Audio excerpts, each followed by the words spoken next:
A Agência Nacional de Transportes Terrestres aprovou o pedido de construção e exploração de uma linha de trem de alta velocidade ligando as cidades de Rio de Janeiro e São Paulo.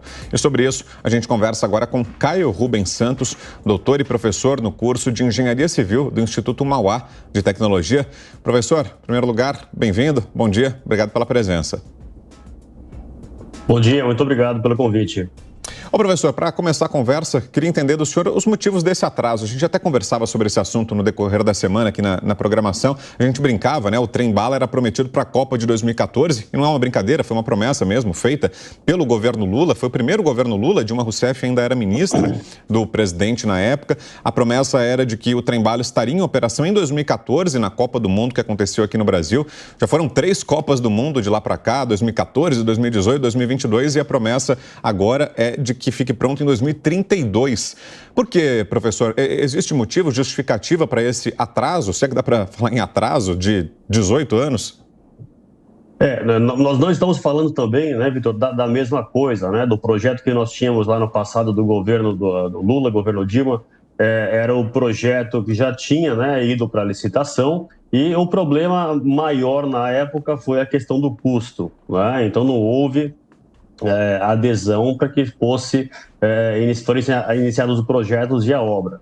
Hoje nós estamos falando de uma linha diferente, esse trem de alta velocidade que foi concedida autorização pela NTT, é uma ligação menor, só de São Paulo a Rio, já não contempla mais a ligação com Campinas, né?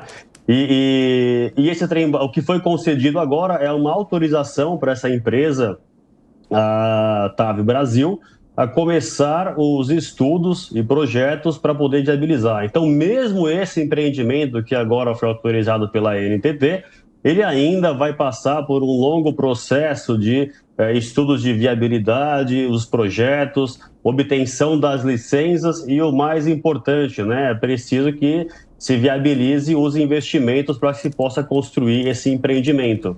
Então, o que nós temos agora é mais uma iniciativa para que a gente possa trilhar esse caminho, que lá no passado ele foi interrompido, na minha opinião, basicamente pela questão do custo, né? Então, lá os 50 e tantos bilhões necessários para a implantação da obra naquela época não foram viabilizados. Agora, um traçado menor, com 4 estações, então agora a empresa que está utilizando esse modelo para poder começar os estudos, vai também ter que mostrar um projeto adequado e um plano de investimentos para que possa viabilizar essa construção. E ao longo desse caminho que nós temos esse processo aí de quase 10 anos, né, até 2032, que é quando a empresa está projetando, né, a finalização das obras e a entrada em operação dessa linha. Koba, sua pergunta? Doutor, eu gostaria de saber a respeito da participação da NTT nesse novo projeto, porque a gente sabe que a NTT anunciou no ano passado, né, formalizou uma possibilidade de experimentos na via regulatória, os chamados sandbox, que são mecanismos que facilitam, por exemplo, a intenção da iniciativa privada de investir ou não em um projeto tão vultuoso quanto esse, um projeto tão grande, tão caro, inclusive.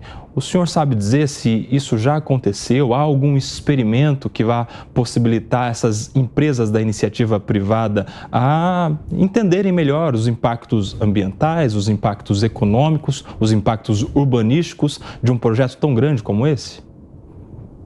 Olha, o que nós temos agora nesse formato com a NTT, né, a iniciativa privada, ela obteve agora na TAV Brasil a possibilidade de estudar e construir, caso esse empreendimento, obviamente, respeite todas as obrigações, né, as legislações ambientais, né, para que possa ser viabilizado. Então, a NTT, os órgãos do governo vão continuar fiscalizando e aprovando, né, tanto os projetos, o estudo de viabilidade que vai ser iniciado agora, depois os projetos básico e executivo, até para que o empreendimento possa ser viabilizado, vão ter que ser obtidas as licenças, né? Licenciamento prévio, licenciamento de instalação para o início das obras e lá no final das obras o licenciamento de operação para que possa ser operado o empreendimento. Então, no fim das contas, apesar da iniciativa privada ser a responsável pelo projeto e pela obra, ela vai precisar se adequar à legislação ambiental para que possa obter o licenciamento e, enfim, atingir o objetivo que é construir e operar essa linha, né? Agora, essa resolução do governo ela é relativamente recente e eu não sei dizer se nós temos alguma experiência que avançou até esse ponto, mas eu acredito que não, né? Autorizações, nós já tivemos algumas, mas a caminhar para o estudo de viabilidade e a elaboração dos projetos, ainda estamos numa fase inicial. Professor, uma pergunta bem simples, né? O Brasil precisa de tanta coisa e, na verdade, precisa mesmo de um trem-bala, um investimento tão grande, uma ideia tão gigantesca, né, que já vem há tanto tempo. Há necessidade? Olha, nós temos, comparando aí com outros países, né, quando a gente fala da infraestrutura ferroviária, nós temos sim um déficit, né? E é uma pergunta bastante importante porque se nós tivermos essa linha, ela vai competir diretamente com o modal rodoviário e com o modal, né, aéreo. O nosso aéreo, que tem um custo hoje, dificilmente compete com o rodoviário nessa ligação São Paulo-Rio, né? Claro que é um avanço, nós temos essa opção, essa ligação, mas realmente talvez seja um salto ainda um pouco elevado em função de todo o déficit que nós temos em relação aos outros meios de transporte, ou até mesmo no transporte público dentro dessas grandes cidades que são São Paulo e Rio de Janeiro, né? Então talvez ainda essa ligação não seja tão importante quanto a gente teria a necessidade de uma ampliação urbana dentro da região metropolitana, tanto de São Paulo quanto no Rio, que são malhas deficitárias, né, dentro da população que nós temos nessas regiões. E dá para estimar o valor, professor? Quanto custaria, ou colocando ali entre a viagem rodoviária e a viagem de avião que o senhor citou agora, dá para classificar? O trem-bala custaria mais do que o ônibus e menos que o avião, ou seria até mais caro que o avião? Quanto é que o consumidor pagaria por uma viagem dessa? Olha, lá nos estudos, né, anteriores da época do trem-bala do governo Lula, então nós teríamos a viabilidade se daria pelo custo do bilhete, não é? Eu não sei dizer agora quanto que seria esse custo, mas com certeza para que se viabilizasse deveria ser um custo menor do que o custo aéreo, né? Como nós não temos aqui a operação de empresas low cost, então isso aí seria relativamente fácil de ser atingido, mas com certeza o custo será bem maior do que o custo rodoviário, né?